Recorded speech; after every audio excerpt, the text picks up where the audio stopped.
Hello, everyone.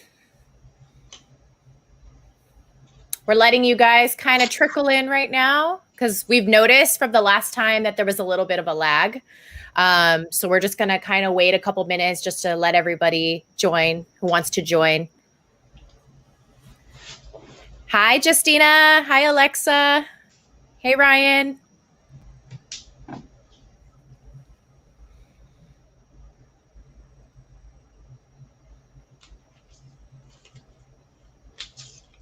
Alexa says she's listening on her way to work. Oh, nice. I love it. Nice. I love it. Love the dedication. Hi, DJ.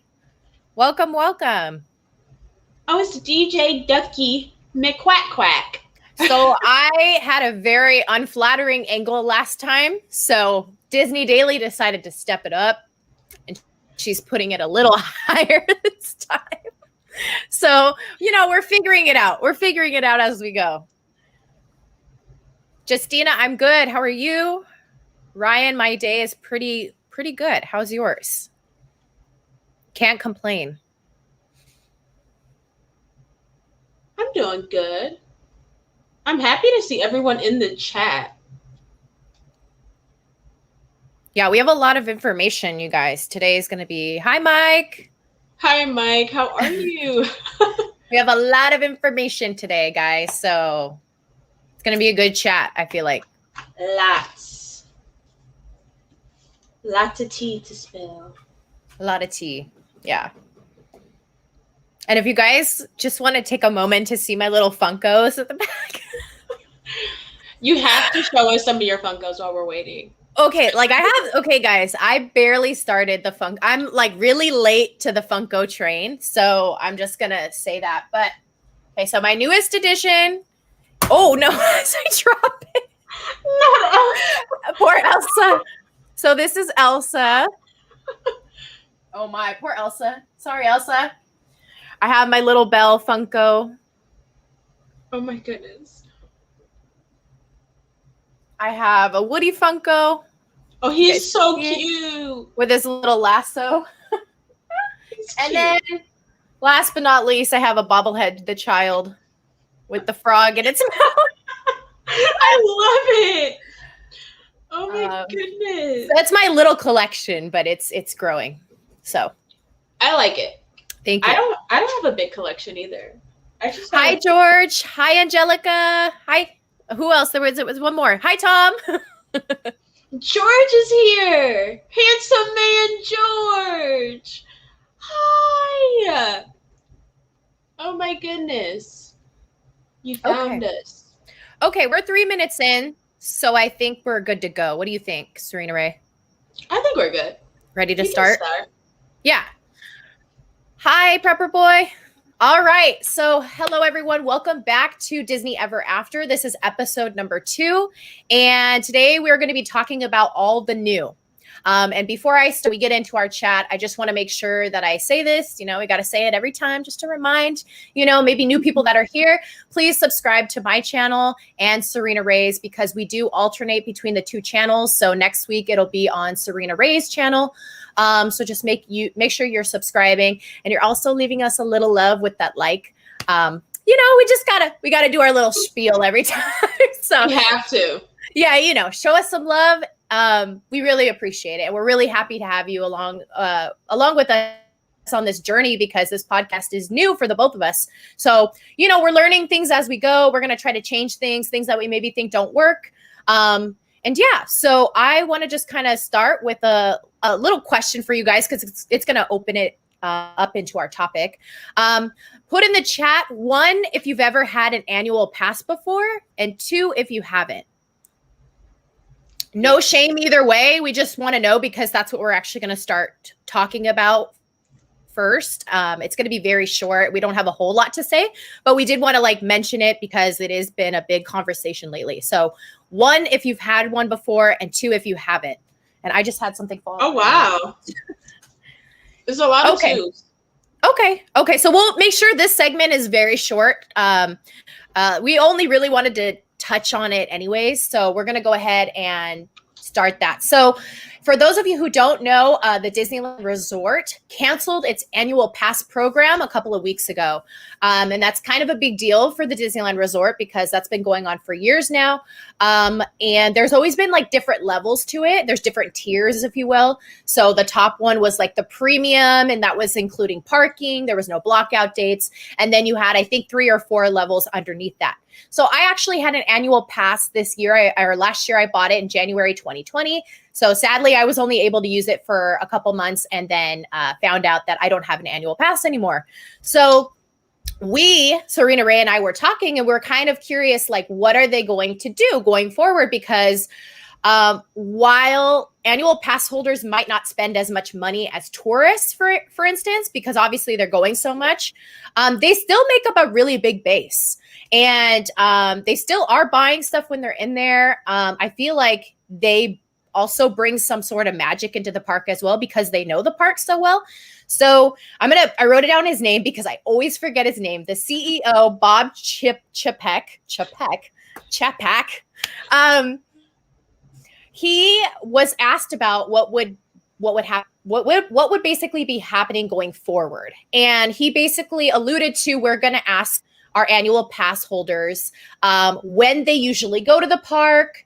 And so this got me thinking, I think that this new program is going to be, they're going to do like an early bird pass, and they're going to do a night owl pass.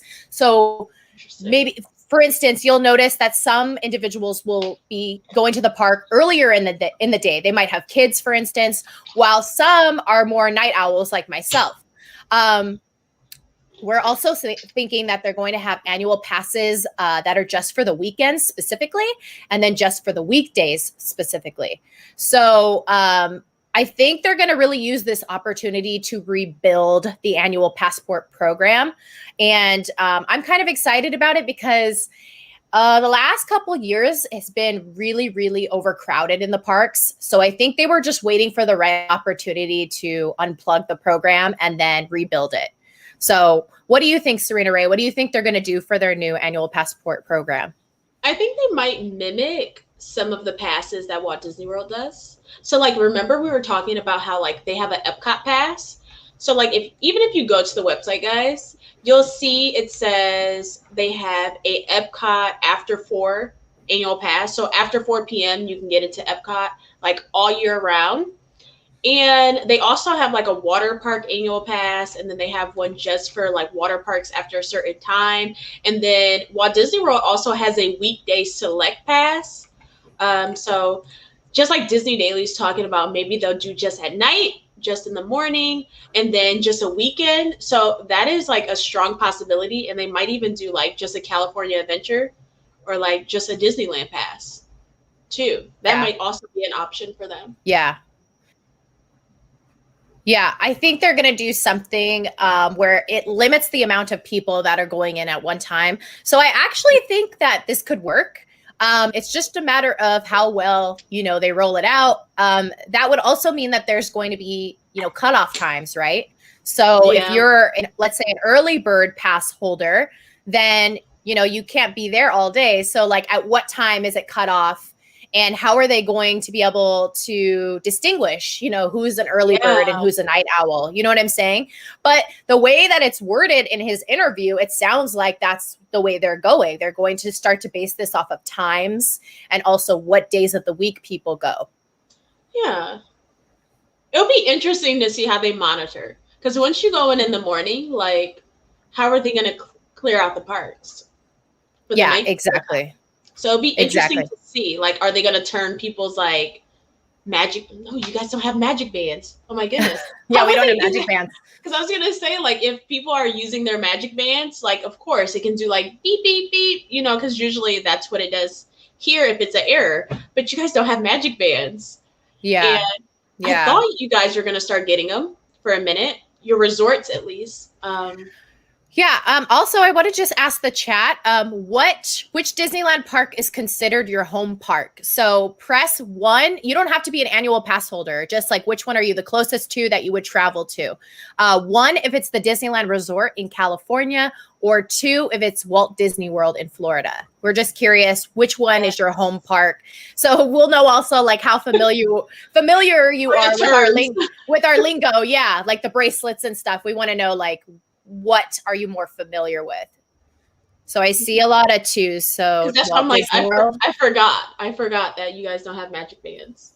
So magic bands are just like a bracelet that you can buy, and you link your ticket to it, and you can link fast passes to it.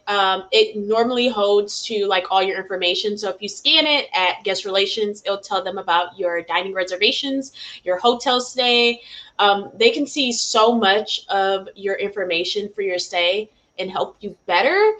And certain magic bands have like different features. So if you buy like a Dooney or like a limited edition, you will have different sounds when you check in for fast passes and magic bands. And when you're checking into the park. So that's like a fun feature they're putting on magic bands to kind of like entice people to buy the special ones.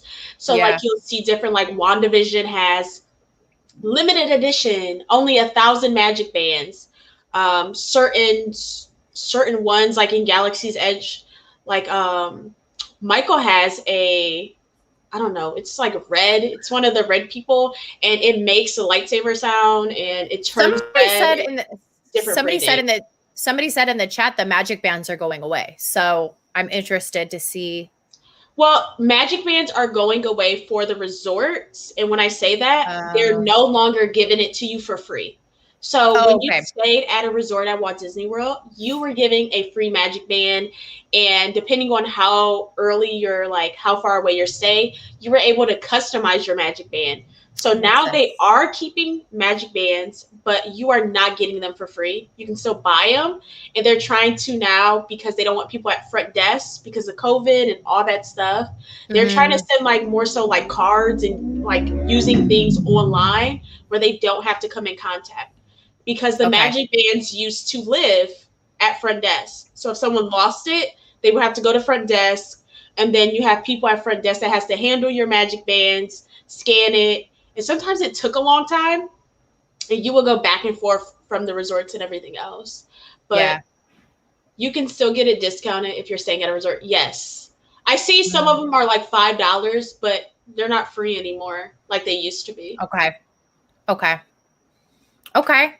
Well, we just wanted to kind of touch on that subject because the annual passes is a very interesting thing, especially since the Disneyland Resort is my home park. I am really curious to see like what they're going to do because I know that the annual pass holder base is very, very strong, high, and prevalent. So they're all, I'm sure, very antsy about like what's going to come next.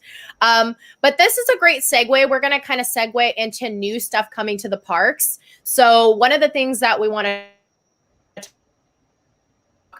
new rides that are coming to Walt Disney World. And you guys actually have a lot of new stuff that's coming, and just in 2021, in 2022 as well. So we're going to kind of touch on all of that. And if you guys have questions, we'll definitely be scanning the chat to see if we can go into more detail for you. But yeah, the first thing that we're going to talk about is Cosmic Rewind. So if you guys don't know what that is, maybe Serena Ray, you bring up a picture of Cosmic Rewind. Yes. But Cosmic Rewind is going to be the first of its kind roller coaster in any of the Disney parks, which is really exciting. It's a Marvel, well, it's Guardians of the Galaxy themed ride, and it's a roller coaster, which is really, really, really cool. I'm actually kind of jealous because at my home park, Disney California Adventure has the Guardians of the Galaxy themed ride, but it actually took the place of Tower of Terror. So I don't know if you guys have Tower of Terror over at Walt Disney World still, but that's where our Guardians of the Galaxy. So it does the up and down motion the same as the Tower of Terror used to. But I like the idea of a roller coaster. I feel like that's going to be really interesting. And Sarita Ray and I were talking about this. It does a 360-degree turn It's really, really cool. And it also does a reverse launch, which is also, I think, the first of its kind in the parks.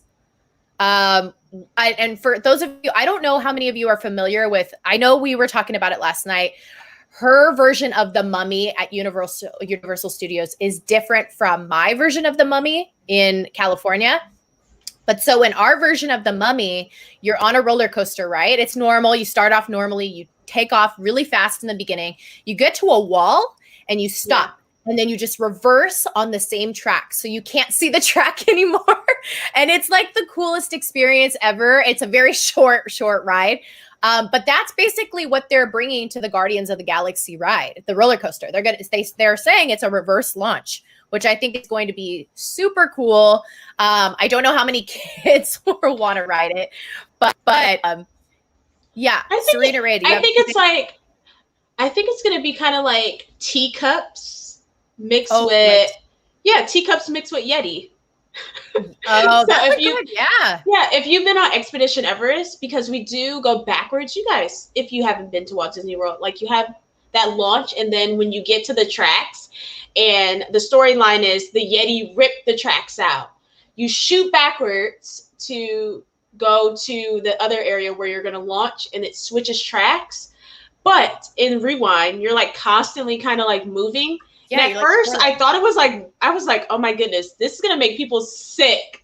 Yeah. But you weren't moving that fast. So it's kind of like a slow motion teacups. And how they describe it, you're supposed to see so many different things like going around you. So I'm very curious to see how they're going to like theme this ride and how immersive it's going to be. And Serena Ray, you would know this. Where are they going to be putting that ride? The ride is in the front of the park. Now, a lot of you have been telling me about that, like, I can't even remember the name because they tore out, it was like some kind of health thing, and it had Ellen. So I know Jose, who's in the chat, he can give me the exact name because Jose was explaining it to me. This was like a thing I didn't know was like a thing at Walt Disney World, because people were explaining like, yeah, it talked about the human body, and people loved it because they called it their nap time ride. So it's like kind of like Ellen. Do you guys know which one? The name of that one? It was like Ellen. Oh my goodness. Yes, Ellen DeGeneres ride. She had a ride? Yeah. I didn't even know this. Look, I did not know this. And I was like, Ellen DeGeneres had a ride. She was the narrator, I believe, or something like that.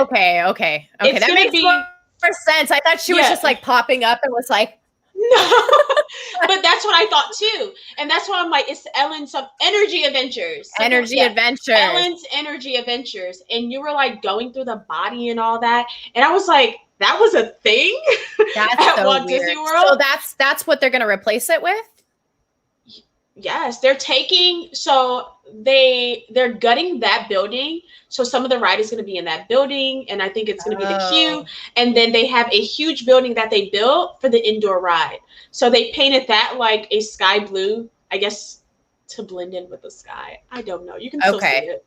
It's so is it going to be like a Pirates of the Caribbean where you're kind of like transported to like a different time zone? Like, I don't know if your guys' Pirates is the same, but like when you walk into the building, it's like night all of a sudden. Is it going to kind of be like that, or? Ours is kind of more so like you're going to like the trading, like you're kind of walking through the area like where they trade stuff. I believe. Okay. It's more so like on that level. That's cool though. It turns to nighttime.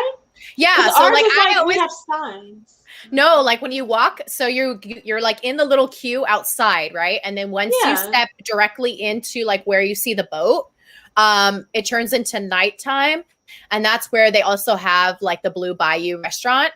Yeah, so it gives it a very different atmosphere. Yeah, it's definitely darker. It's dark for sure in there when you get towards the ride, and you can kind of see a ship to your right. But I didn't know that. Oh my gosh. Yeah. I'm learning new stuff. Yeah, that's exciting. So we have that ride that is coming to Walt Disney World. And I believe that one, I'm going to double check, but I'm pretty sure that's coming fall of 2021, right? That one wasn't pushed back yet. Oh, the Guardians? Yeah. Their website changed it to 2022. Okay, so it is 2022. Okay, so just so you Yeah. guys know, Cosmic Rewind is coming out in 2022. I think originally it was supposed to be fall of 2021, but because of everything that's going on, obviously, some of these are pushed back, unfortunately. So the next one that we're going to talk about is the Tron light cycle, which I am so jealous that you guys are getting Tron. I am so jealous. But Serena Ray, you can take it away because you know a little bit more about the Tron light cycle than I do. Yes. So right now they are finishing up the canopy for Tron. However, I believe it's being pushed back till 2022 as well. I'm sad about it. Oh, I that's really was 2022 hoping. also.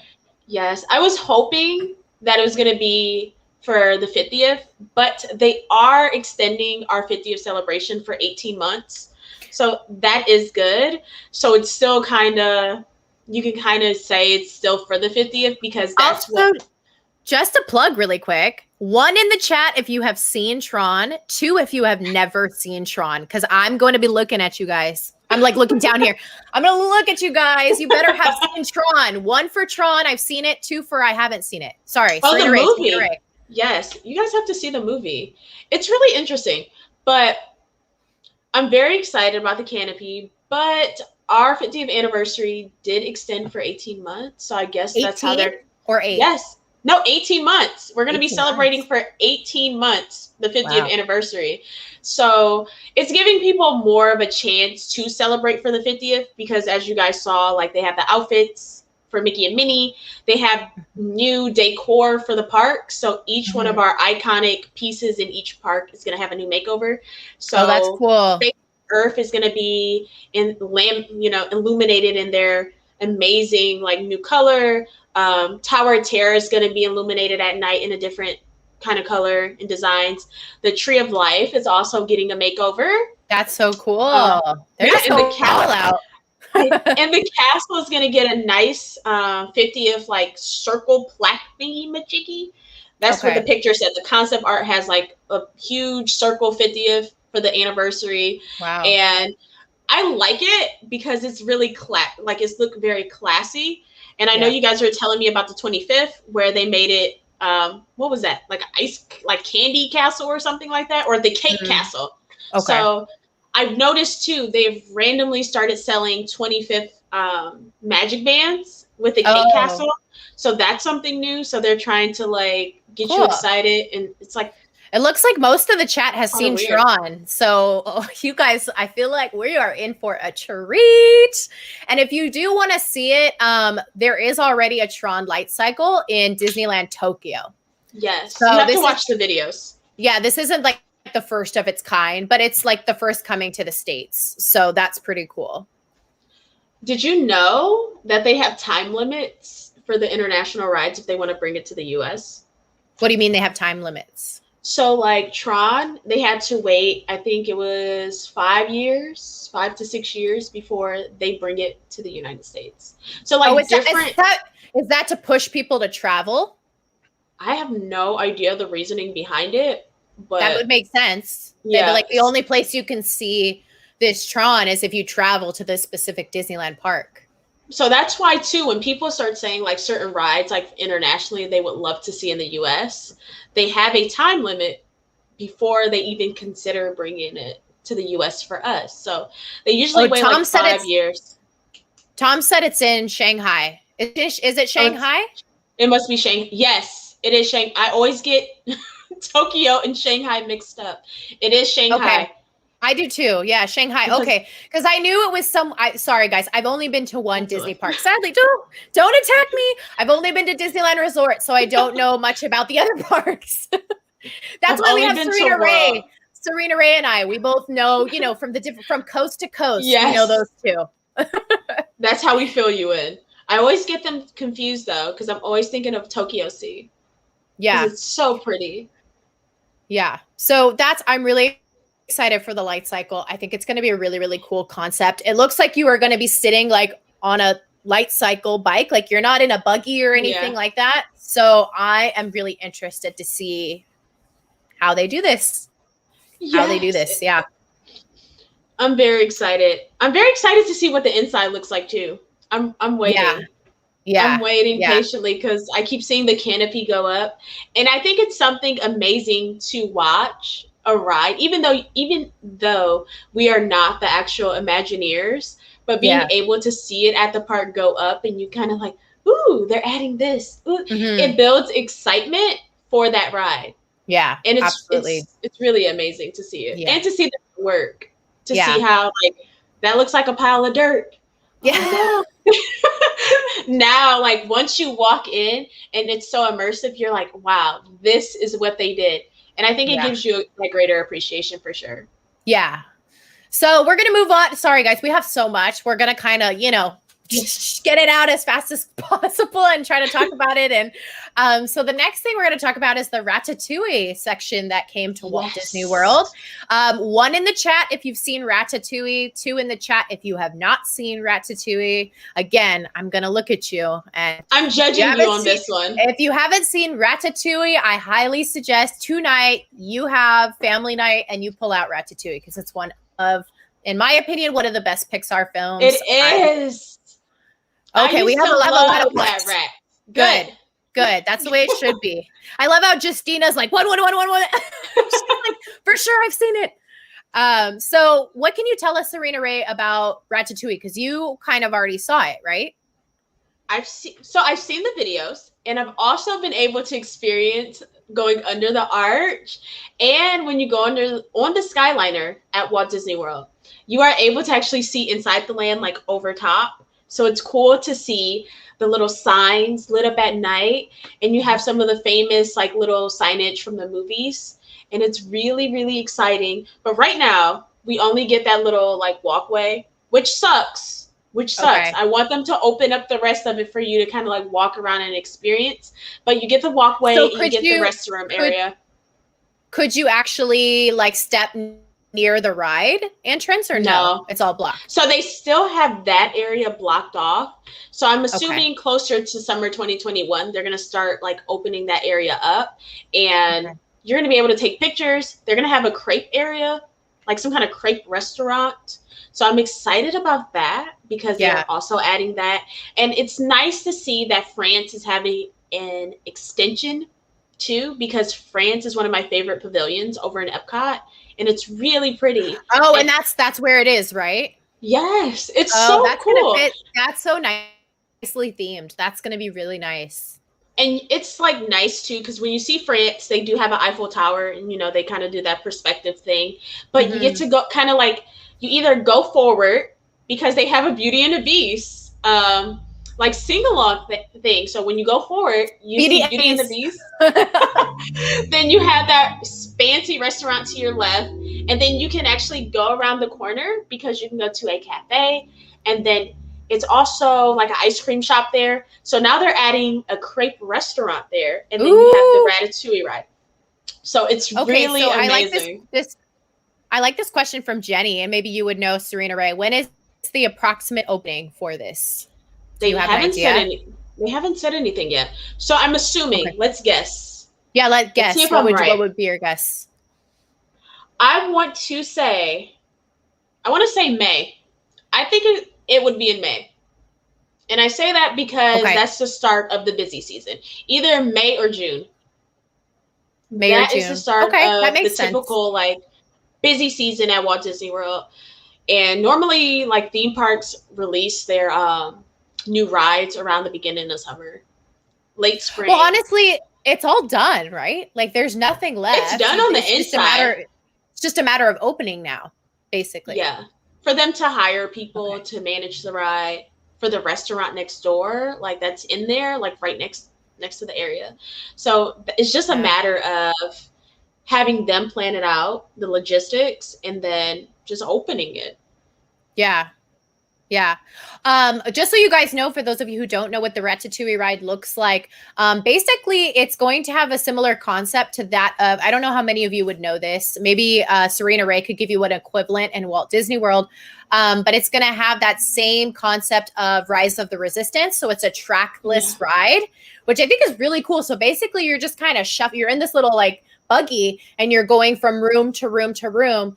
And in this one in particular, you're in a rat and you're actually basically shrunk down to the size of a rat, and you're going to see everything from a rat's perspective. So I think this is like so cool. I've read that it's very immersive because you actually get the smells of all the foods. Yes. Right? Isn't that so cool? That's going to be amazing. And you actually feel like you're a little rat, like you're a little rat size. Tom said that it'll be very similar to Mickey and Minnie Railroad in Hollywood. Yes. I don't know what that's like, but it's just like Rye. So both are trackless. Okay. And it gives you that they have nice transitions. So that's how they're describing Ratatouille. So you're going to be kind of like under like different things like an oven, and you go into the restaurant, and then all those different things, how they shuffle you through, and the technology is amazing. So I remember when they opened Rise, it was like so many things, like they had to like keep like it was down and have to keep repairing.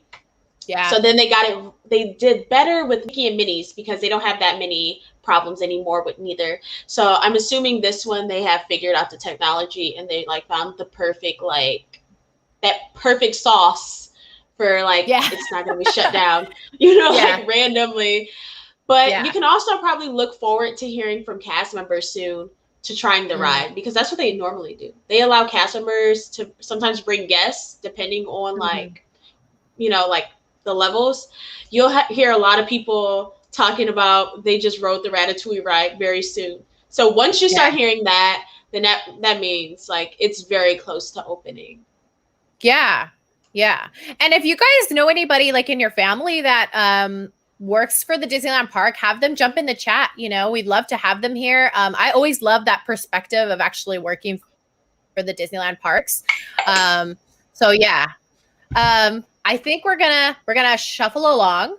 And do we want to talk about Serena Ray? Do you want to talk about the restaurant, or do you want to jump into Disneyland and Avenger Campus? The Space 2020 restaurant. Yeah, that's what I'm talking about. We can talk about it a little because I'm very interested to see if anyone's excited about the Space 220 or 220. Like, it's a weird name for one. Yeah. And the company that is going to be managing this restaurant is the ones that did, I think, Enzo's over in Disney Springs. So some of our favorite restaurants are already like managed by them, and it's supposed to be a very immersive experience. And I'm going to try to share a picture, guys. So bear with me. This is like the first time I'm sharing a picture. It's not allowing me to share a picture. I'm sorry. Oh, it's not? No, it's like being weird for me. Let's see. Trying to share it. Let me know if you guys see it. Yes. Do you guys see it? We can see it.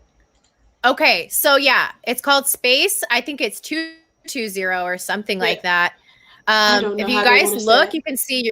I think this is a really cool concept. I think this is taking dining to the next level. I always really liked Rainforest Cafe. And they took out Rainforest Cafe in downtown Disney.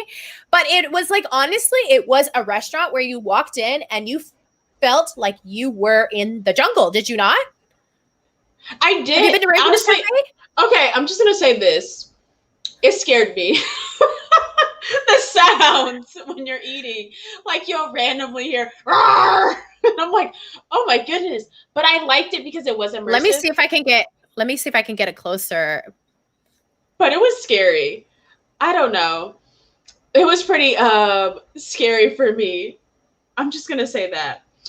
Yeah. I'm excited for it because it's going to be very, very, very, very... It's supposed to feel like you're in space, and it's going to be right in the area next to Mission Space over in Epcot. So I'm excited. Yeah. And the food is I'm assuming the food is going to be good. We're going to assume that because the restaurants that they manage, they also manage the restaurant over in Italy, which is really good. You guys tell me about that sit down all the time, and the pizza is amazing. So their restaurants have a track record of having amazing food. So what kind of food do you think they would serve at a space restaurant? Do they give you like, you know how like when you see old movies and like TV shows where they'd go in space and they eat out of like a toothpaste tube, and it's like, you know what I'm saying?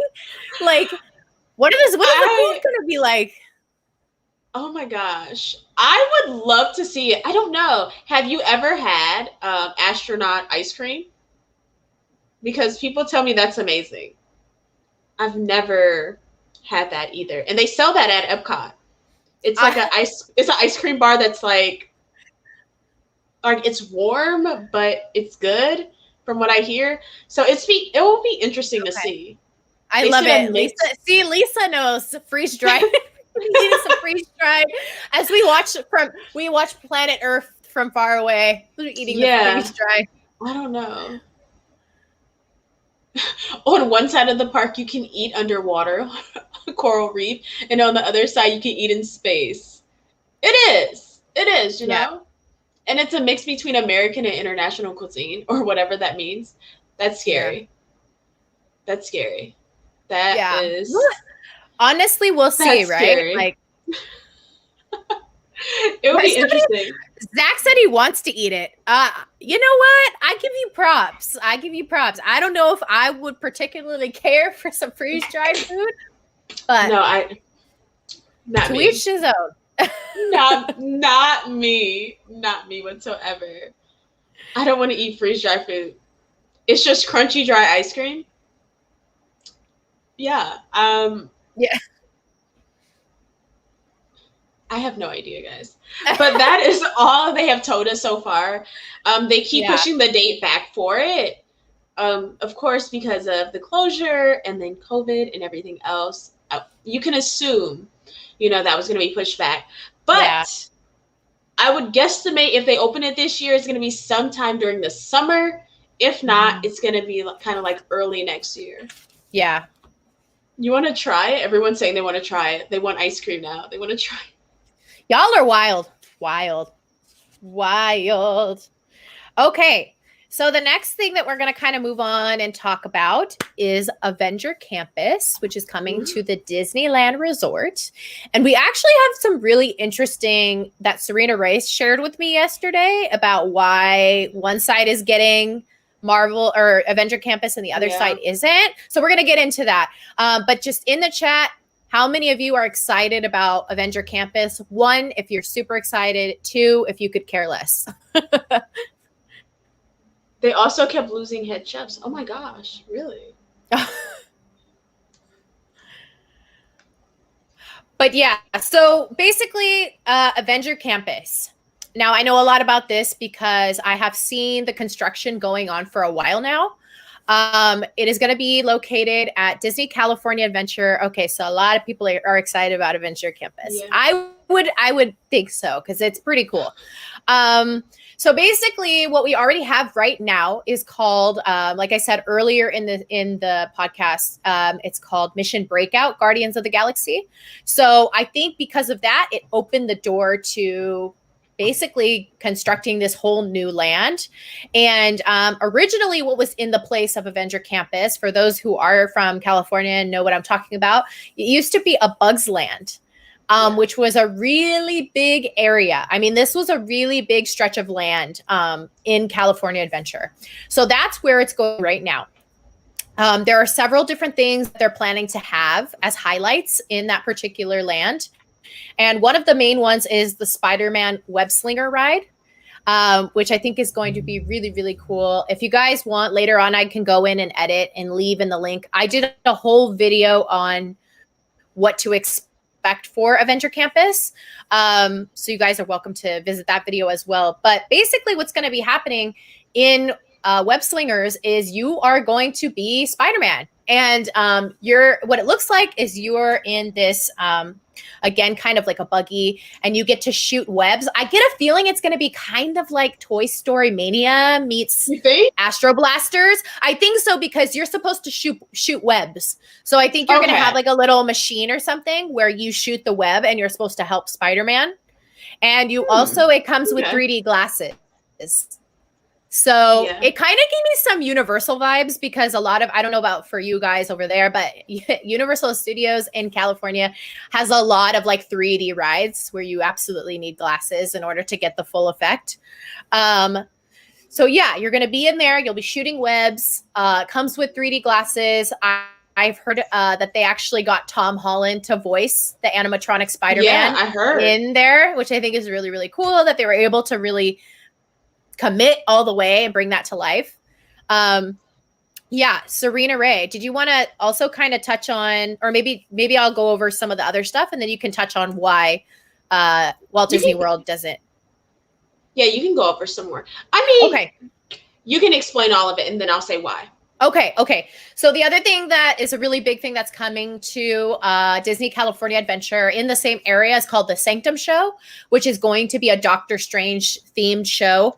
And basically he's going to train you and you're going to have to conquer the enemy. That's the way it's kind of listed.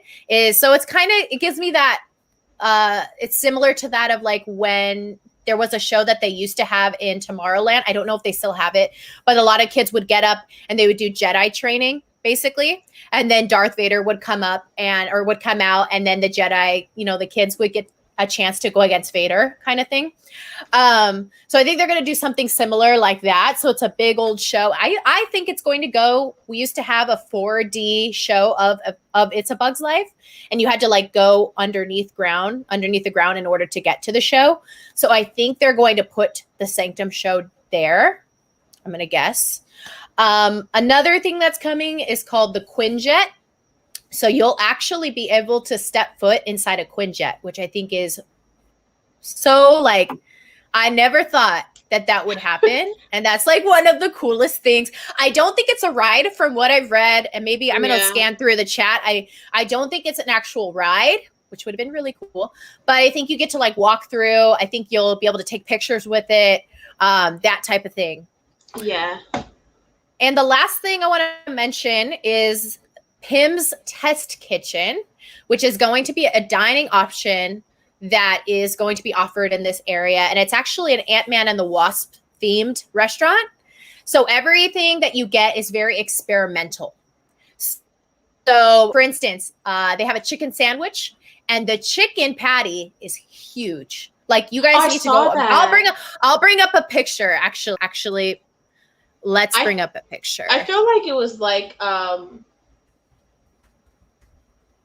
is it the one that's off the bun?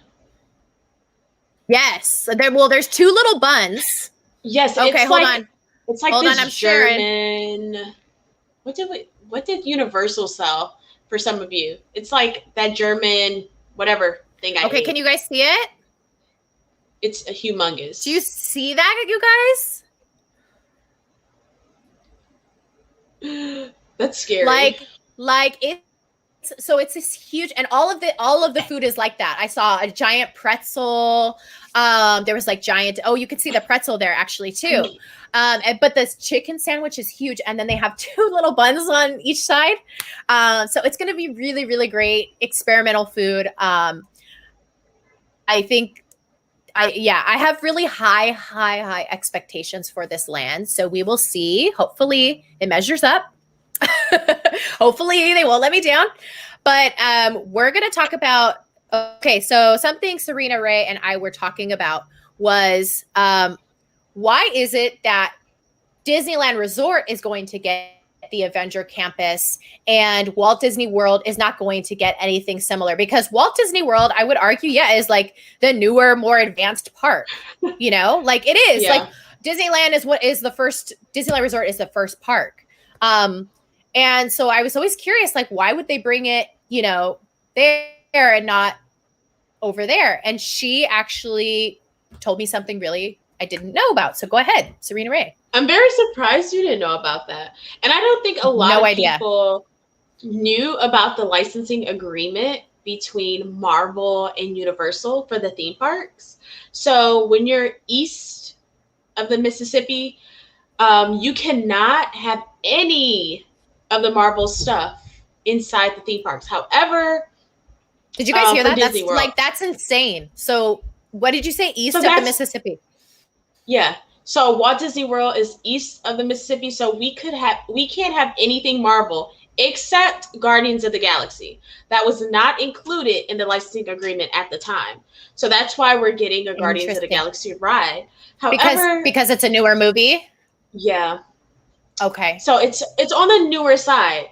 And then remember that other thing we talked about? That might actually be at Walt Disney World about the movie Big Hero 6. So they might add things like kind of like that.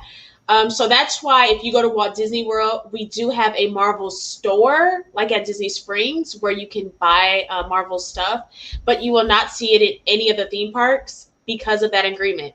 If you go into Islands of Adventure at Universal Studios, you will see a Spider-Man ride. We have the Incredible Hulk ride in Universal. You also have Doom's Freefall or something like that. And they have so much Marvel merchandise. See, that's so crazy to me. Like, you walk into Universal Studios, here you are thinking Marvel is a part of Disneyland. And you walk in, you have a huge designated section in Universal Studios to Marvel. Like, I think that's so crazy.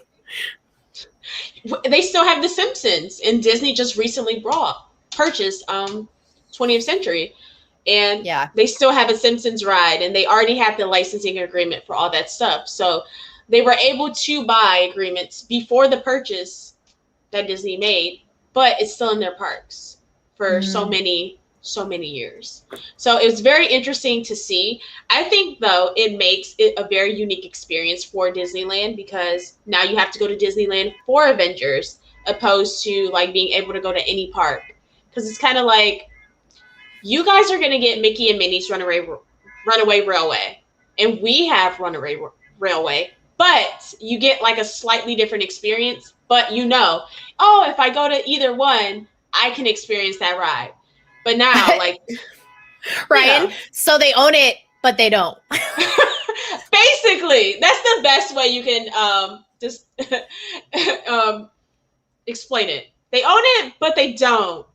So it's really weird to think about, because then it's like, so who makes the money when they buy something? It's interesting. At Universal. So Universal does get money, but Disney also gets money. Like, when you think about some of, like, what we see WandaVision or anything like that at Universal, will you be able to purchase some of these items? Like, so who knows? What probably happens is they now are in negotiations with each other to figure that out, I would think. Yeah, something like that. They have to be, because we have so many like little WandaVision things now. So some of the new series that they're creating, I wonder if they're like, this is not included, or if they have some type of clause. Yeah. It's so interesting. But I guess like what you said is that it makes it more unique experience to the Disneyland DCA, which is true. It just is kind of interesting that, you guys are so limited, kind of, basically. Yeah. We have a question that I think is very interesting from Theme Park Lifestyle. Yeah, go ahead. Let me put it up. I do not. Oh, where is it? Yeah. Sorry. I don't think they're going to open a fifth gate. Not with what they're talking about. They're focusing more on their television shows right now in Disney Plus.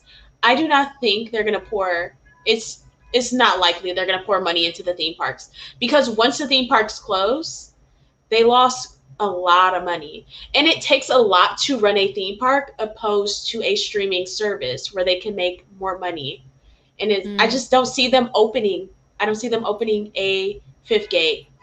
I do like that Universal is going to do a fourth gate, and some of the things that they have, like Super Nintendo Land, and then they talk about the classic monsters. I was excited for the classic monsters, Super Nintendo, and some other things that they have planned coming to their fourth gate. But Disney, on the other hand, I don't see them doing it.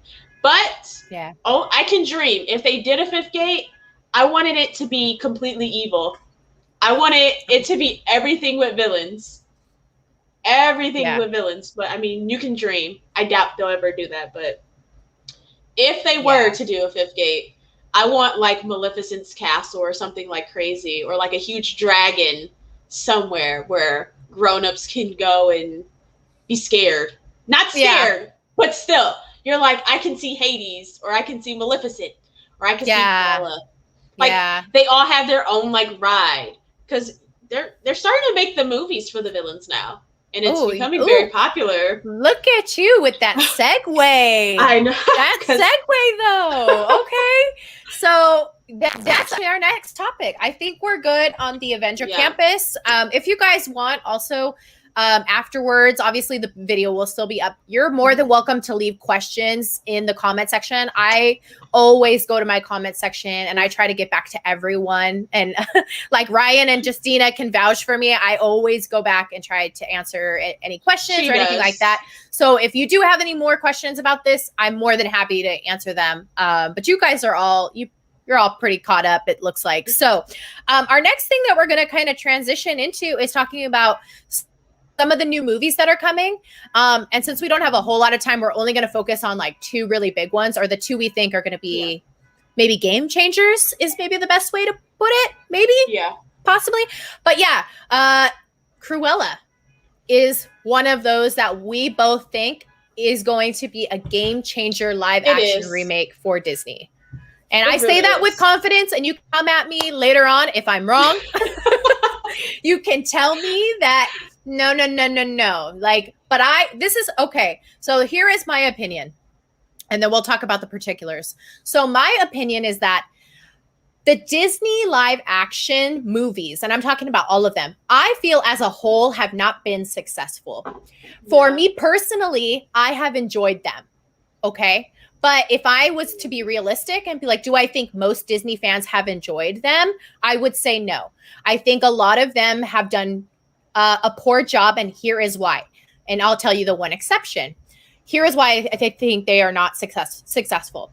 They stay way too true to the animated version. And I think this is where you get into a lot of problems because people already have an idea of the story. Right? Like Serena Ray could agree with me. Like we already have an idea of what Beauty and the Beast is supposed to be. We already have an idea of what Lion King is supposed to be, Mulan. And so when you try to introduce basically the same movie, you just made a couple of tweaks here and there, people are going to, and how do you kind of blame them? They're going to look back to the animated and compare and contrast, right? But if you made something that is completely different, a completely different storyline, they can't do that. There's nothing to compare to. So the exception to this has been, in my opinion, Maleficent. The first Maleficent movie was a game changer because it focused on a character, we didn't know much about, right? We barely saw Maleficent on screen, like here and there. But also, they took this huge twist with the story. Completely blew us out of the water. We had no idea. We're like, wow, Maleficent wasn't evil. You know, we didn't know this. It reminded me a lot of Wicked. I don't know if you guys have seen Wicked.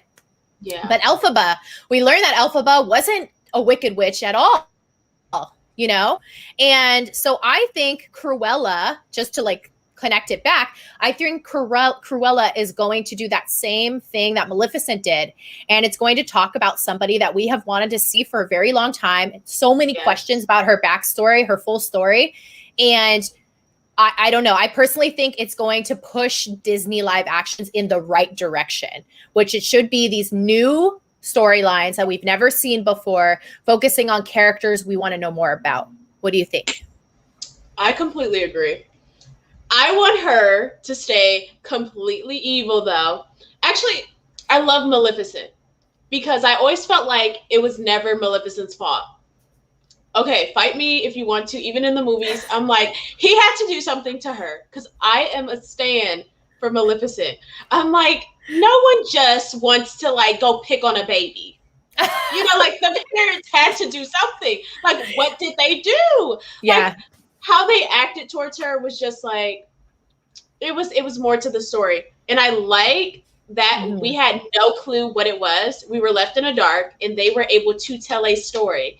I feel like when they did the live actions for movies we already seen, it was flat out plagiarism. Sue me, like get mad at me, fight me. I already know what's gonna happen. And I love the cartoon version. You already like remember the voices and you already have that experience from your childhood. So when you're watching that live action and you're not getting that same experience, you're like, this is such a ripoff. And that's how people felt. And we're talking about majority of people. We're not like saying, you know, for case by case, like for me personally, I enjoyed Beauty and the Beast. like I could take it for what it is. I was like, oh, it's it's new, it's live action. Like I enjoyed it still, but the general consensus is not a lot of people enjoyed it. Yeah. It's always the same thing. So that's why I feel like after they saw how Maleficent did, they're like, okay, let's do Maleficent 2. Then that did good. They're like, let's try another character.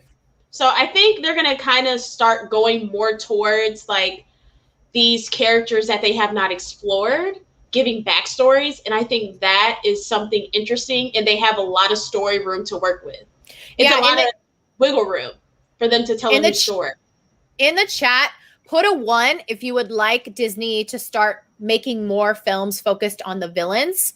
And number 2, if you don't agree with that, you think they should do something completely different. So 1, if you think they should do more villain origin stories, or 2, if you think they should stay away, do something different. I'm going to put a 1. We're curious. I'm curious. I'm putting a 1 in the chat. I'm putting a 1 in the chat. Hold on. Yeah, 1 in the chat. The accent. Oh, I would love to see for me. Oh my goodness, really? I would love to see a movie about Hades or Jafar. Oh, me yes. too. Yes, Ursula too. Ursula has been overdue, more than overdue for a movie. Perfect. And yeah, I'm not gonna lie, Mother Gothel. Oh, she would be great. I think we need one. I love Mother Gothel too. I think that'd be a good one. Like, I know we have the Tangled series, but I want a movie with Mother Gothel. Just her. Yeah, all just the curls. Her. Yeah, I love her curls. We stand the queen. Okay, so we have a lot of people saying that they want to see more villains, and that's why I think this movie is going to be so good, is because we kind of, Disney went away from the Disney villains, and I don't really know why, because I think that's where the magic is. That's, you know, everyone is happy because finally we get this story. So we're going to talk a little bit about the movie. I read a little bit more about it. When I did my reaction video, I hadn't had any information yet. So now I've read a little bit more. So Serena, Ray, and I were talking, and we think Cruella, when she has the red hair, we're kind of under the impression that this is when she's, how would you word it? Like, she's more naive. She's a little bit more innocent. The world hasn't tainted her yet. Let's just say that. Like, she hasn't had any bad experiences yet. She's very optimistic. She's very, like, she's able to be molded into something. So I feel like that, because like that's how they started Maleficent off. She was very optimistic. She was able to be molded. She was kind of like secluded from the world, like the things that happen in the world. Like when we grow up, kids are like oblivious to like bad things that happen until a traumatic experience happens, and then that is when they're like, bam, they either move towards it like, oh, bad things just happen to everyone, or they act out, or they're like, we're gonna fix this our way. And I like that they're gonna make us be able to relate to her. Because you're gonna say, like, we always thought she was bad just because you guys told us she was bad. But this is why she's doing this, because this is all the things that happened to her, and they're probably gonna add in things that we can relate to, and you're like, wow, I never thought that is why she acts the way she does. Because remember, she started to, like, she had this obsession with the Dalmatians. And in the trailer, you see the dogs are growling at her. Yeah. They're, like, looking at her, like, so angrily. Like, so maybe, I don't know. Who knows what the storyline is going to be? Maybe the dogs attacked her, or maybe the... See, a lot of people said to me that she's always been evil, because she says in the trailer, and I might not get this 100%. So if you know it word for word, you can leave it in the chat. But she says something to the degree of, I was born to be bad. But I don't think that necessarily means that she was born bad, like she was born evil. It's that she became bad. Like, she's talking about it now as an older Cruella. I was born to be bad. Like, I finally stepped into what I was supposed to do. So I don't think she was originally like that. And in the what I read is that she's a grifter, and she befriends Horace and Jasper. So we are going to see them, and they're like local thieves. So I think, like, and it said, I believe that Cruella is an orphan. So I think what's going to happen is that, you know, we're going to see this kind of sad backstory to Cruella, and she's just trying to look out for herself in a world that, you know, has not given her the best hand. So maybe you know? That's why she said that. Because you never know. Someone may have told her whole life that she was meant to be bad.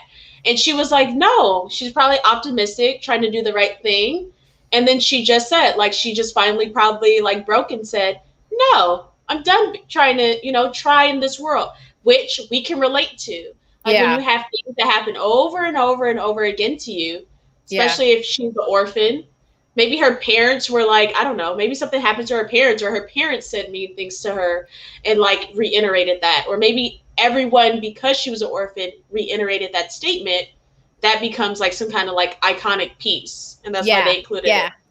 I don't think she was ever like, she probably wasn't born bad or like no like how some people think. And I read that she gets a big break because she loves fashion. She gets a big break, and she's asked to design something for a really big musician. And so we can kind of see that transition where she starts to become Cruella with the black. So this is what we were saying earlier. She has the red hair, and then she has her signature iconic black and white hair is when she starts to shift into the Cruella that we know. And it's so funny. I thought there was going to be magic in this movie because when she walks in to that big ball scene, you know, and she's wearing her white coat and she's walking and everyone stops and stares at her. And then all of a sudden it like just disappears and she's in a beautiful red dress. I thought it was magic. And I was like, oh, okay. Cruella's dappling in magic now. And then somebody was kind enough to tell me in my comment section, they're like, no, if you look really closely, she drops a match on her coat. And I was like, oh, that makes way more sense than magic. She was giving me the Hunger Games. Remember in the Hunger Games? Oh, yeah. When they lit her dress on fire and it turned to pretty, or she starts spinning around. I think it was the spinning around scene where they had her spin around and it just lit up in flames. Oh my goodness, the magic. I didn't see the match though, so don't feel bad. Oh, okay. I don't think anyone saw the match because I was like, oh, okay, like she's dappling in magic, and I was like, that's kind of cool. Like, you know, let's see it. Yeah, is that how you got black and white hair? You did a little magic and it backfired? Like, what's going on? I don't know. Jill said, I think a way to look at it is she starts wanting to give to the world, but changes and starts taking what she thinks she deserves instead. Wow, that's really well worded. I think that's definitely something that's going to happen. I can see that for sure. I think she's getting sick of it. See, Ryan was like, yeah, it disintegrates. I was like, I didn't see the match, so I just thought she was just like abracadabra and like. I just thought it was like some Hunger Game like type things that they were doing. Like she spun around. I don't know. Hunger Games made it seem high tech. Like it just started disintegrating. I don't know. Pixel King said, I don't know how it would be possible to forgive someone for killing and skinning dogs for clothes, though. And I'm like, yeah, that's true. That's true. I can't forget that at all. Like, we got to keep in mind, this is before she gets to that point. So, yeah, like, like, I don't know. I can't. Some people can say, they can argue about the alligator outfits, alligator boots, alligator purses. Mm-hmm. You guys gotta remember that. We can't wear gators either. But no, I cannot imagine. My poor Riri. I cannot imagine someone saying, I want your dog. Because I have a dog too. So I want a Riri jacket. No, not Rihanna. Geez, why did you have to bring that up? Why do we have to bring that part up? Yeah, I don't know. But Disney Daily is way before. And I don't know, like, are we going to see her even get into that? Or is she just going to, like, take the dogs? Maybe somebody made her I want to know. I hope, okay, if they don't show us what it was about Dalmatians specifically, I will be mad. I will not be a happy customer because I want to know why Dalmatians specifically. And then also, if you guys didn't know, Anita will be in the movie as well. So we'll get that connection on how she knows Anita, even though in the animated, I believe she does say like Anita knows her from school, or Roger, her partner, says something like, you know, you dated back, you guys have known each other since this time. But I think they're going to change it in this movie because I read Anita either works for her in her new fashion line or something to that degree. So they're going to change it a little bit. Yeah. Yeah. All right. Should we move on to last movie? Last movie that we're going to talk about is Raya and the Last Dragon. So I am really, really pumped for this movie. This one and Soul, both of those two, I was really like had my countdown calendar and I was like, I am excited for this because both of them just look like something we had never really seen before. And Soul, for me, was one of those movies that really hit me deeply. And I think that's why I think it was so good because like I just really resonated with the message of the whole thing. But Raya and the Last Dragon, first off, I don't know if you guys know this, but Raya is going to be a new Disney princess. I don't know if you guys knew that. She's going to be 13, lucky number 13. Oh, lucky wow. number 13. Yeah, Raya is going to be a Disney princess. They just dropped another little teaser yesterday, and Kelly Marie Tran, who's going to be the voice of Raya, she says it's really cool to find it to be, you know, a Disney princess, and she kind of talked about it like very, very short, but she did say it. The animation, did you guys know? Also, sorry, so many thoughts. Did you guys know that they did this movie from home? Really? This whole entire movie was done from home. I have to watch it. Majority of it. Yeah. Like in this teaser, they have all the animators and they're talking from their home and they're saying, you know, I had to do this while I had kids in the background, cats, dogs, like you name it. But isn't that crazy? So they were in quarantine working on this. They were in quarantine working on this. And it's a beautiful film. Have you guys seen if you've seen the trailer of Raya and the Last Dragon, please put a 1. It looks epic. If you haven't seen the trailer, put a 2. They already have merch out as well. Oh my gosh. I'm like, you're going to have to send me some merch. I'm telling you, they have Funkos out. I was like, Disney Daily. My God. She's going to want this. She's going to want this Funko. And they have cute little plushes of some of the characters already. Tuk Tuk? What was it? Tuk Tuk, yeah. I think they have a Tuk Tuk plush out. He's in 2 different sizes. What's Sisu? The dragon? That dragon, Sisu, yeah. Yeah. So they have Sisu, the dragon plush out. They have so many, like, they're slowly putting this stuff out. So I am excited for it. I like how they did Soul. You know what? Soul Pixel King, that's a really good question. So he says, well, that is if she doesn't overperform wise, right? Like how Anna and Elsa aren't Disney princesses probably won't happen because of COVID. Isn't that how it works? That's a really good point. So Raya, right now, she made it sound like Kelly Marie Tran made it sound like she was going to be a part of the Disney Princess collection. Yeah. So as of now, I'm going to go off of like face value what she said, that she's going to be a part of the lineup. But I think you're right. I think you're onto something. I think this movie's going to do so well. I think it's going to be up there with Frozen. That I think she might have her own franchise type thing. What do you think, Serena? She might. That's actually a strong possibility. It's a very strong possibility. I know a lot of people were like upset that Anna and Elsa wasn't part of the lineup for princesses, but I'm kind of upset about it too. I mean, I like the idea of all of the princesses being together. I'm like weird like that. I like the idea that they all are friends and they like hang out and stuff. Like I don't know why, but I just really get a kick out of the idea of all of them hanging out. A queen. That's the thing. The movie started out. She was a queen. That's the only thing. It's weird though when you think about it, because you would want them all to hang out. Did they hang out in Wreck-It Ralph's? They still hung out. They still hung out though. Like I like how they did that. No, they all hung out in Wreck-It Ralph. Yeah. Yeah, they all hung out in Wreck-It Ralph. Mm-hmm. But even at the park. And Pixel King said that the box office rule, because of COVID, they might throw it out. But just so you guys know, this is being released in theaters and on Disney Plus. So there is a box office for this one, from what I've read, and I've read quite a bit. So there is going to be a release in theaters, and there is going to be a release on Disney Plus. So And he says it's cool. Ryan says it's cool to have more warrior princesses like Mulan. So Raya is a nice addition. Yeah, I agree. I think we need more. Do you see the comment, Prepper Boy? Don't get us started on that. Don't get us started on that. Don't get us started. We will be on that in a couple weeks. Don't worry. Yeah, we're going to have a conversation. We have a princess episode for sure. So don't get us started on that one.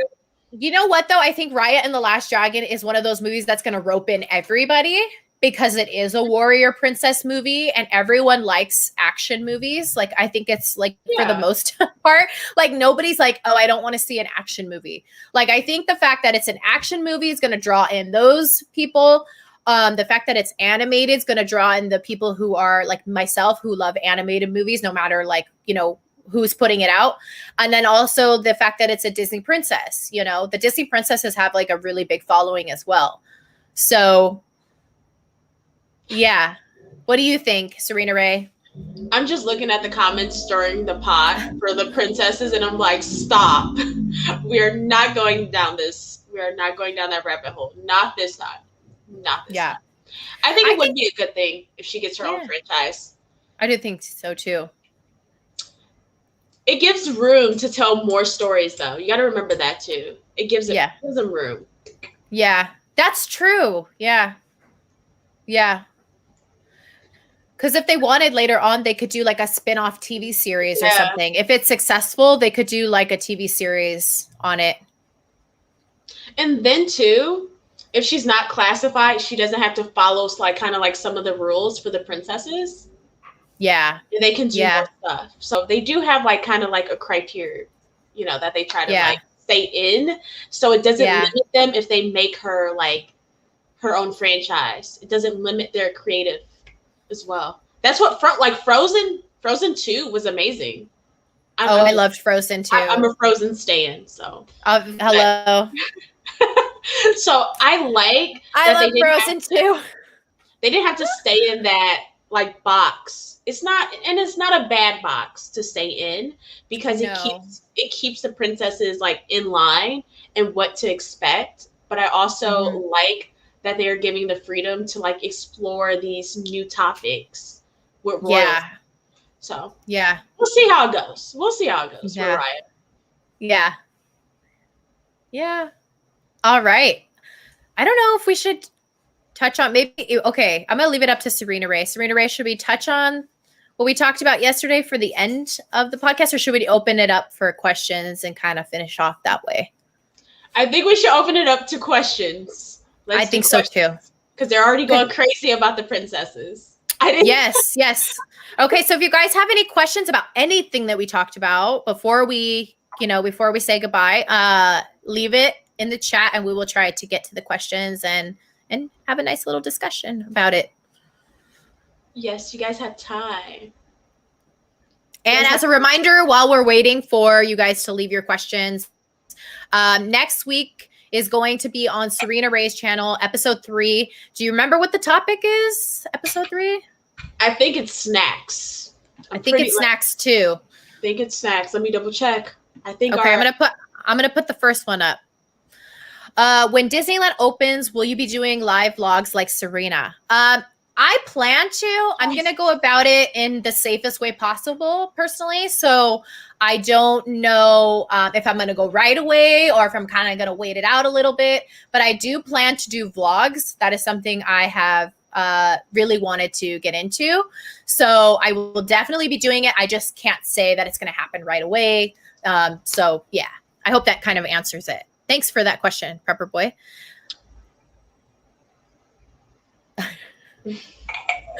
Tom, we are not going down this. We'll talk about it in the princess episode because you guys argue with me about this all the time, and we are going to get to the nitty gritty.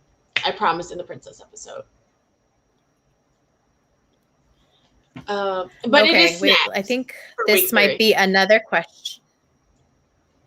Right. How about the Star Wars 2-night experience at Walt Disney World? What's that? Is that what we're talking about? Yes, we were trying to avoid. That's what we were trying to avoid. That's why Disney Daily was like, do you want to talk about it?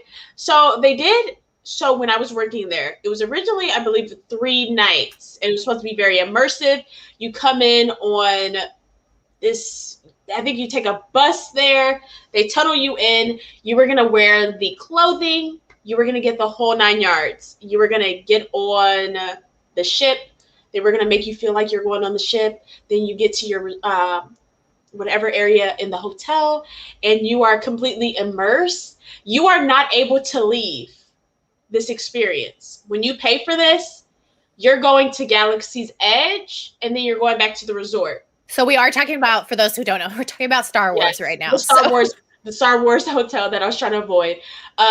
So that experience, it's meant to be extremely immersive. It was not like no going in and out. It was 2-night experience. They started showing the different rooms for the hotel as well, which is really nice and really cool. But it's expensive. That's what I heard. It's expensive to stay there because it is an immersive experience. You're going to eat the food. You're going to wear the clothing.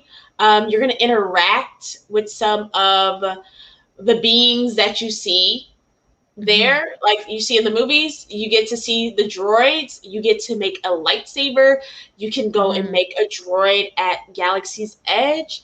But this experience is supposed to be like flawless. So I'm excited to start seeing more and more how this turns out and more information about it.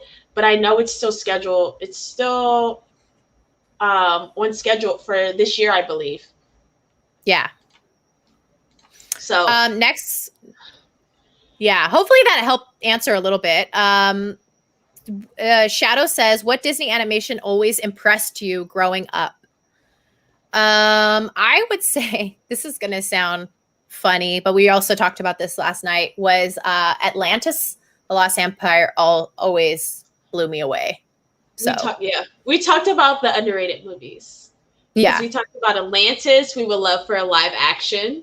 That would be actually amazing. And then we touched on last night. I think too, this isn't for me growing up. The animation is actually fairly recent. Big Hero 6. We touched on that last night as well. Because people were telling me how Big Hero 6 is going to be introduced to Marvel. Yeah. And I didn't know that. I read that again today. And after our discussion, I read it again today. Yeah. So I'm excited to see, would they introduce it to the Walt Disney World parks? Because that wouldn't be in Universal. So they can actually do something with Big Hero 6 in the parks as well. Because they had Baymax in the parks. Yeah. For us at Walt Disney World for the longest. So it'll be interesting to see how they integrate it into, and some people are hinting that there could be a live action for that. So I would love to see that as a live action as well. Yeah. Okay, so Jill said, I don't know if you guys have a separate episode talking about Disney Plus stuff, but what are your thoughts on new movie passes like for Mulan and Raya versus like HBO, which said all releases are free? I think they should all be free. I mean, come on, we're already paying at this point. You know, we're loyal customers, I think, for the most part. So, yeah, I'm not big on the have to buy it separately. I'm kind of curious why then all of a sudden they just didn't do it for Soul. Like, I don't know.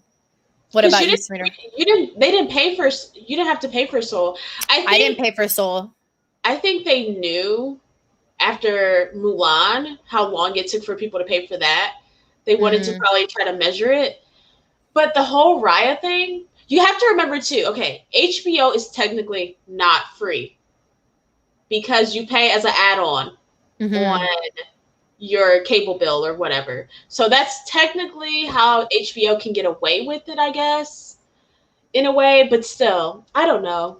Yeah. I feel indifferent about it. I really do feel indifferent about the whole paying thing because if we're not going to the movie theaters, it does. I don't know. It helps them sort of, like, especially if it was like, if it was like you're saying from a business perspective, they have to make up that ground. Yeah, I'm playing devil's advocate, but I'm taking it from the business side. Yeah. Okay, because if you make a movie and you spend millions on it, It's just like, how are they going to get some of that money back to at least even it out? Mm-hmm. And, like sometimes depending on people's contract, the actors get like some kind of royalty, like, yeah, you get a payment, but, sometimes like added stuff is in it if the movie performs well. So just on that standpoint, like, I like to say it supports the person who's doing it, the actors who put their time and energy. The animators and stuff, Yeah, the animators. It supports those people who put the work in. Not so much, I try not to think of it from the company standpoint. Yeah, I see what you're saying. Yeah. But it does like support them too. So yeah, it is crummy.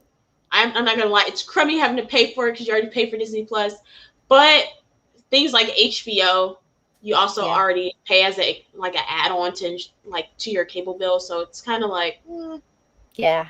Justina says, do you plan on doing a Disney film watch party at some point? So I know Serena Ray has done that. I plan to do it. I actually think I'm going to do it for, I might do it. No, maybe not for Raya, but I do plan to do some sort of watch party soon, for sure. I mean, you can always watch it again.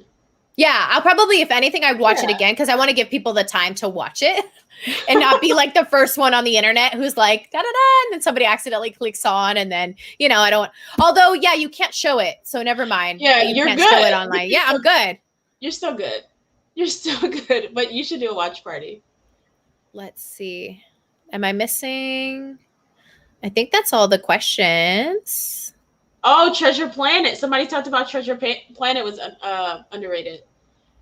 Yes. Yeah, Treasure Planet was also one of the movies we talked about. So we're going to make this point really quick before we leave because we probably could talk all day long. So it's really, we got to have our cutoff time.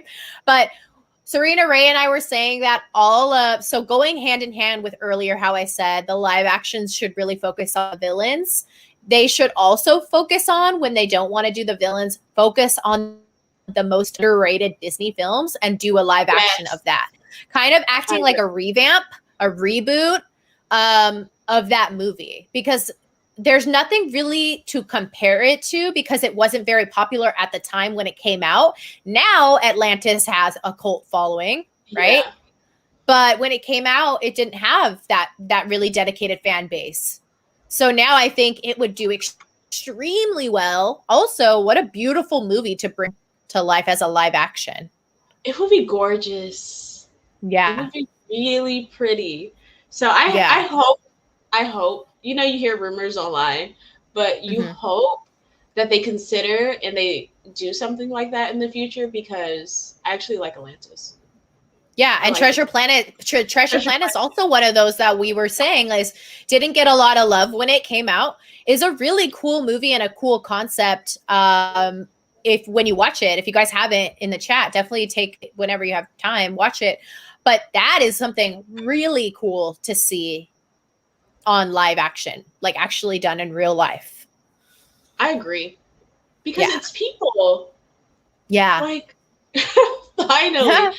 That's why I thought it was weird too. Some of the live actions, like Lion King, but I'm like, it's a little weird because it's mainly CGI. It did bad because it was competing with too many great films at the time. Oh yeah. When did Treasure Planet come out? I'm curious. I gotta Google that. I'm gonna Google it really quick. And Disney didn't advertise Treasure Planet well. I believe it. So Treasure Planet came out in 2002. So I don't really remember what came out in 2002, to be honest, because I watched a lot of the old. Oh, 2002. Okay. So yeah, Toy Story came out around there. Toy Story 2 came out around that time too. So I could see where it's definitely overshadowed. I could see that. What do y'all think about Brother Bear? Super underrated too, in my opinion. Brother Bear is super underrated. I love it, but I we into that weird area, like Serena Ray said about Lion King. Yeah. Right? Trying to bring animals. It's that weird where. Creepy.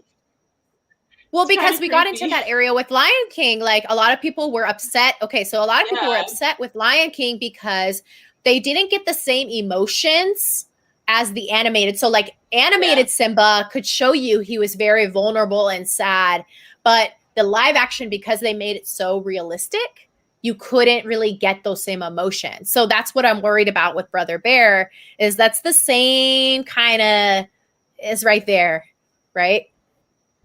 I've never finished it either, so I'm sorry, guys.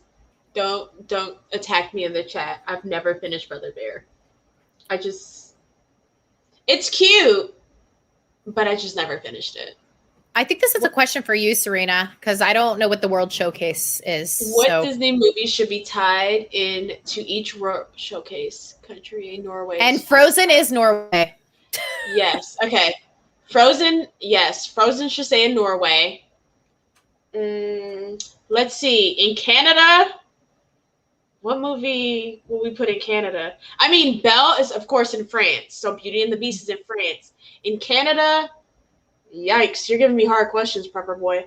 Let me think of another country. I'm trying to think. Africa, Lion King. There we go. What else we have? We have Morocco. Oh, Jasmine. So Aladdin can be in Morocco.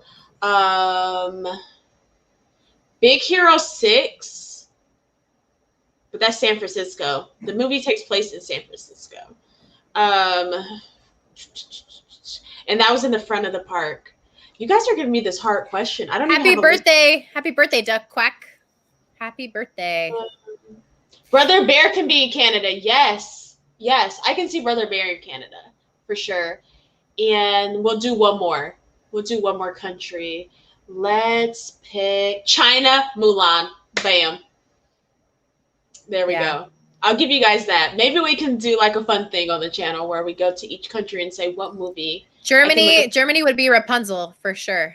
Yes. Rapunzel would be in Germany. Coco, Mexico. Yes. Wow, you could get it. Yeah, it's all. Yes. Coco makes me cry so much. Coco makes me cry too. Don't even. It doesn't matter. Don't even.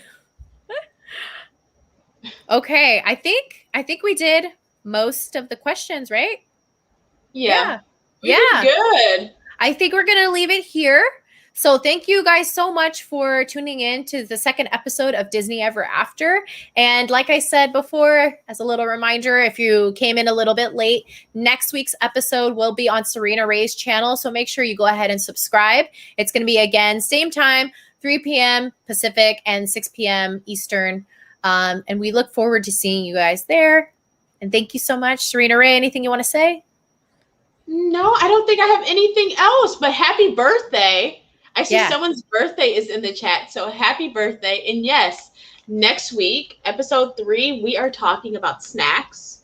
So we are talking about all our favorite snacks, the top 5 favorite snacks in the parks. We're also I'm gonna research some of the history, so I can kind of give you guys some of the history of these snacks and how they became a staple inside the parks, and some things you probably didn't know that was like inside the theme parks, like some like low-key snacks, because I tell you guys about snacks and you're like, I didn't know that was a thing. And we're gonna learn about Disneyland snacks from Disney Daily, because you guys have the best churros. Yeah. Everyone tells me Disneyland churros is A1. It's A1, and that's it. And I also want to say this just because you guys are here, you're dedicated, and we love you. So we are going to have a really special guest on March 23rd. So make sure you mark your calendars. We are super excited to have this guest on with us. So I just want to say it already because I'm like, so excited. But I want you guys to put it in your calendars so that way you can ask your questions as well. Do you want to schedule it? We can schedule it. Like schedule it already? Yeah, that way they can make a reminder. So okay. We can schedule that one because it is a really special guest and they're going to really enjoy this individual. So we might as well, we can always change the thumbnail the week before. So we'll keep it under wraps and then we'll change the thumbnail the week, a week before. So it's going to be a secret. It's going to be a secret. Yes. It's not going to be my fiance. was asking. No, we can't. Maybe we could get him on, but it's not him. It's going to be somebody else. So anyways, thank you guys so much. We love you, and we hope to see you all next week for another episode. See you later. See you guys later. Bye.